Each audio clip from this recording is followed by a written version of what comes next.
একমাত্র বঙ্গবন্ধু শেখ মুজিবুর রহমান সেই যে ৫৮ থেকে একেবারে ৬৮ পর্যন্ত টানা ১০টি বছর রাজনীতির ১ নম্বর ব্যক্তি ছিলেন।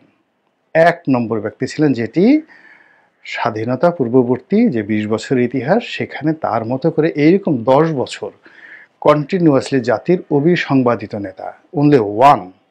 বাকি যারা ছিলেন তারা সাহায্যকারী ছিলেন। যেমন এখন বাংলাদেশে যদি শেখ হাসিনাকে ধরেন, তার কন্টেম্পোরারি খালেদা জিয়াকে আপনাকে কল্পনা করতে হবে। জয়কে যদি ধরেন, কন্টেম্পোরারি তারেক জিয়াকে চিন্তা করতে হবে। কিন্তু এককভাবে একেবারে অবিসংবাদিত নেতা হিসেবে বাংলাদেশে এখন কেউ নেই, নো ওয়ান। তাদের কন্টেম্পোরারি রয়েছে। কিন্তু ১৯৫৮ থেকে একেবারে ৬৮ পর্যন্ত বঙ্গবন্ধুর কন্টেম্পোরারি একজন সিঙ্গেল নেতা বাংলাদেশে ছিলেন না। এবং এই কারণেই যত আন্দোলন, যত ইতিহাস, মুক্তিযুদ্ধ পূর্ববর্তী যত কিছু, সবই বঙ্গবন্ধু কেন্দ্রিক এবং সবই আওয়ামী লীগ কেন্দ্রিক। এখানে আমরা এখন অনেককে ফাউন্ডিং ফাদার বানানোর চেষ্টা করছি।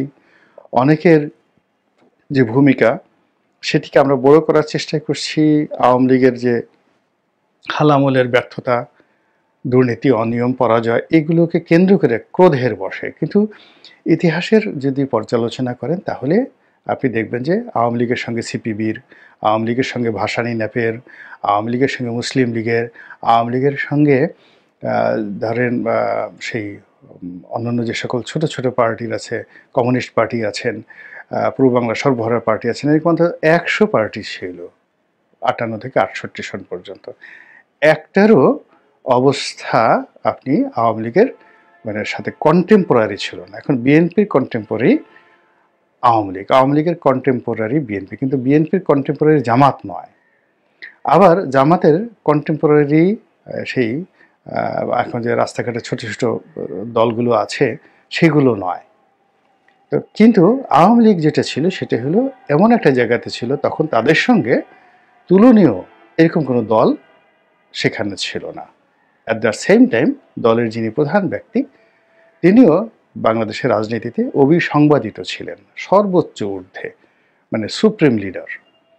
আবার তার নিজের দলের মধ্যে, এখন আমরা তাজউদ্দিন সাহেবকে নিয়ে কথা বলছি, সবাই কথা বলছি, সবাই ছিলেন যাকে বলা হয় তার শিষ্য, তার ভাবধারায় তার একান্ত অনুগত এবং তারই হাতে সৃষ্টি করা রাজনৈতিক নেতা।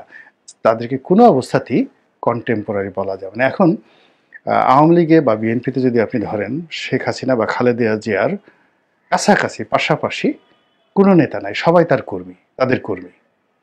সেটা মির্জা ফখরুল বলেন, ওয়াদুল কাদের বলেন, সবাই এদের কর্মী। ঠিক ওই রকম বঙ্গবন্ধুর সাথে মুক্তিযুদ্ধকালীন সময় আমরা জাতীয় সাইড নেতা বলি, যা কিছু বলি, সবাই বঙ্গবন্ধুর কর্মী ছিলেন। ফলে তাকে তুলনা করা যাবে না। এই কারণে বলা হয় যে আমাদের যে মুক্তিযুদ্ধ, এই মুক্তিযুদ্ধের সঙ্গে আর কোনো কিছুরই তুলনা করা যাবে না। আর আমাদের যে নেতা বঙ্গবন্ধু, তার যে ইতিহাস, এই ইতিহাসের সঙ্গে আর কারোর ইতিহাস তুলনা করা যাবে না, সামঞ্জস্য নয়। সবার ভিন্ন ইতিহাস রয়েছে, সফলতা রয়েছে, তারপরে শেষে ইতিহাস রয়েছে, ঐতিহ্য রয়েছে, কিন্তু বঙ্গবন্ধুর মতো নয়। তো বাংলাদেশ, স্বাধীন বাংলাদেশ, মুক্তিযুদ্ধ, বঙ্গবন্ধু, এটা একটা অনন্য ইতিহাস এবং এই ইতিহাস কিয়ামত পর্যন্ত এই জমিনে থেকে যাবে। এবং ইদানিংকালে এই ইতিহাসকে নিয়ে যে বিকৃতি হচ্ছে, বা এই ইতিহাসকে উল্টে দেওয়ার জন্য নতুন স্বাধীনতা, দ্বিতীয় মুক্তিযুদ্ধ, তারপরে রিসেট বাটন চাপিয়ে দেওয়ার কথা যে সকল বলা হচ্ছে, এই জিনিসগুলো যদি চলতে থাকে, আপনি নিশ্চিত থাকেন যে আমাদের স্বাধীনতা আবার সে দিল্লির করায়ত্ত হয়ে যাবে। আমাদের স্বাধীনতা ভুলুণ্ঠিত হয়ে যাবে। আমাদের ভৌগোলিক মানচিত্র খণ্ড বিখণ্ড হয়ে যাবে। একটা অংশ মায়ানমারের সাথে চলে যাবে, একটা অংশ ভারতের সঙ্গে চলে যাবে, এবং আরও ছোট ছোট দু চারটা ভুটান যে হবে না বা মালদ্বীপ যে হবে না, এ কথাও কিন্তু এখনও বলা যাচ্ছে না। তো কাজেই আপনি যখন গভীর সমুদ্রে পড়ে যান, তখন আপনার যে লাইফ জ্যাকেটটা থাকে, তদ্রূপ এইরকম এই জাতির যে লাইফ জ্যাকেট, সেই লাইফ জ্যাকেট হলো আমাদের মহান মুক্তিযুদ্ধ এবং মুক্তিযুদ্ধের ইতিহাস। এবং সেই ইতিহাসের জনক, সেই ইতিহাসের যাকে বলা হয় স্থপতি, সেই ইতিহাসের নেতা বঙ্গবন্ধু শেখ মুজিবুর রহমান। এই জিনিসগুলো মাথার মধ্যে ঢুকাতে হবে আপনার আমার সকলের স্বার্থে।